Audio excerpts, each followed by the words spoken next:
Ah bah moi je m'appelle Alessandro et je suis le créateur de la chaîne YouTube Les Mémoires d'Outre-Monde que j'ai créée il y a quelques mois. La chaîne YouTube Les Mémoires d'Outre-Monde est une chaîne qui se place en 2149 et qui raconte l'histoire de Dado, le personnage principal, qui raconte ses pensées et ses aventures, qui, grâce aux mémoires de son grand-père, retrouve un petit peu plus de son humanité. L'idée c'est comment prendre du recul tout en pensant à un monde qui n'existe pas. Ce livre, c'est l'accessoire principal de la chaîne YouTube. Ce sont les mémoires du grand-père de Dado, un de mes descendants futurs.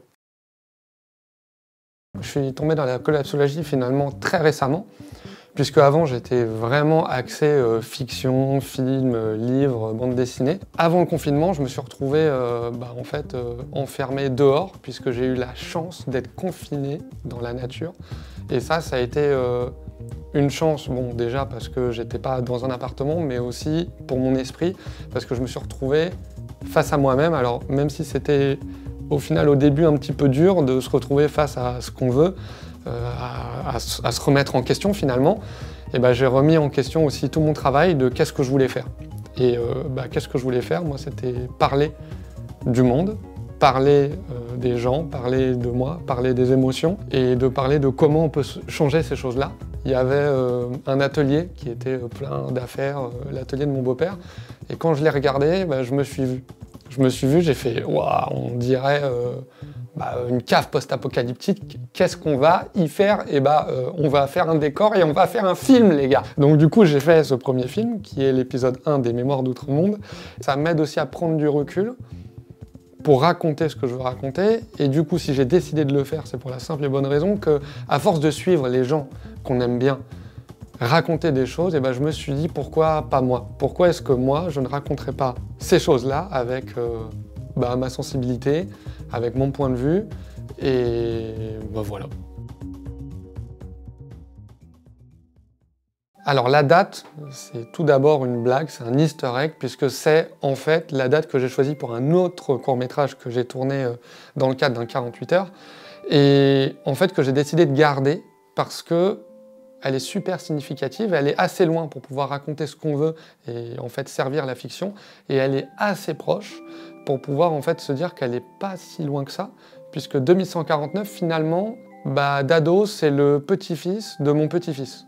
La fiction a été choisie parce que c'est pour moi le meilleur vecteur de message et de rêve aussi. J'ai décidé de faire de la fiction parce qu'il y a une petite anecdote, une histoire que j'ai eue quand j'étais en cours d'histoire des arts au lycée, où on étudiait avec notre prof l'urbanisme de Tony Garnier. Et elle nous a dit cette phrase que j'ai trouvée absolument fantastique, qui est « L'utopie, c'est imaginer un monde qui n'existe pas pour pouvoir revenir au présent avec une certaine distance critique ».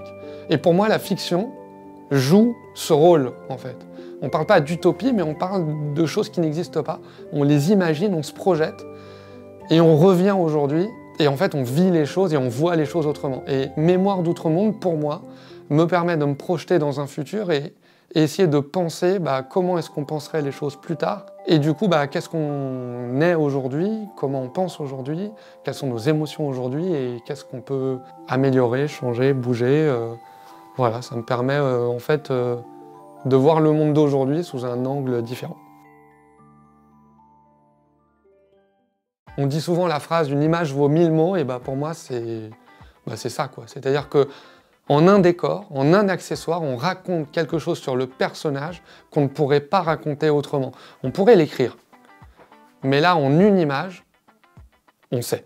Ce décor que j'ai créé dans un atelier, que j'ai réorganisé, m'a permis en fait de créer aussi l'histoire de ce personnage. Car grâce au décor, qui il est, pourquoi il a mis tel statut à tel endroit, pourquoi il a mis telle feuille, pourquoi il a trouvé une coupure de journaux qu'il a mis à cet endroit-là. Le décor, pour moi, raconte le personnage et sert la fiction.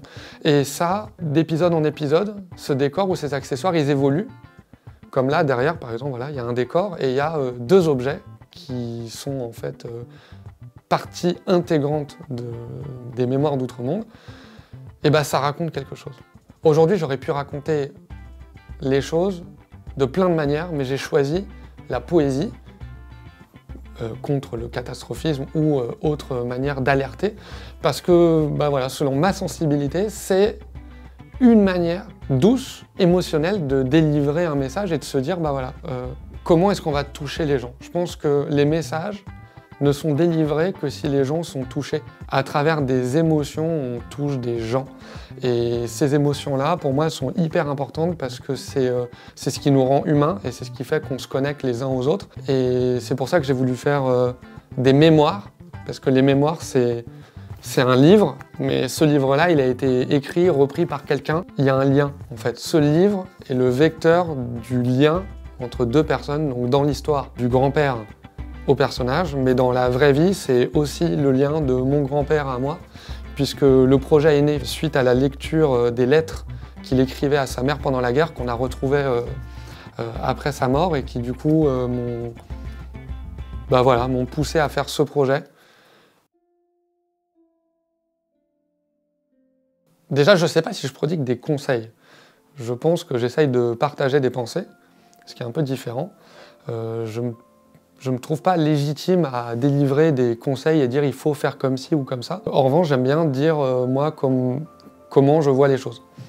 Est-ce que je suis autonome? Non. Je fais des efforts dans la vie de tous les jours. Je grandis, je m'éduque. Et je pense que la clé, elle est là. Je pense que aussi, surtout, on peut faire nous plein de choses pour essayer de changer les choses. Mais ce qu'il faut changer vraiment, c'est le niveau au-dessus. C'est-à-dire que c'est pas vraiment notre manière de consommer, mais plutôt notre manière de produire. La métaphore que j'ai, c'est comme quand tu vas chercher ta baguette magique chez Ollivander, on te remet un pouvoir. Et c'est ce que tu vas en faire qui rend cette baguette bonne ou mauvaise. Et pour moi, la technologie, c'est ça. La technologie, en soi, elle est ni bonne ni mauvaise, c'est ce que tu vas en faire qui la rend bienfaisante ou malfaisante. Puisque la technologie sert à des gens à remarcher, sert à des gens à revoir, reentendre. C'est quand même l'évolution est pour moi quelque chose de fantastique. En revanche, quand la création détruit, et c'est ce qui est en train de se passer aujourd'hui, voilà, je pense que la clé, c'est plutôt ce que nous, on en fait. Donc qu'est-ce qu'on va faire, nous, pour s'éduquer, qui va faire qu'on va changer les choses et voir les choses autrement et se dire que là, on crée, certes, mais on détruit. Et c'est ça qui est aujourd'hui, pour moi, la clé. Ce sont les petites choses du quotidien ou les petits choix qui vont faire qu'on va donner envie aux autres de faire la même chose. Dans un monde post-apocalyptique, je serais chaman, animal totem, le chat, et je serais reconnecté à la nature et partagerais cette connexion aux autres pour qu'ils soient eux aussi reconnectés à ce monde et surtout reconnectés entre eux.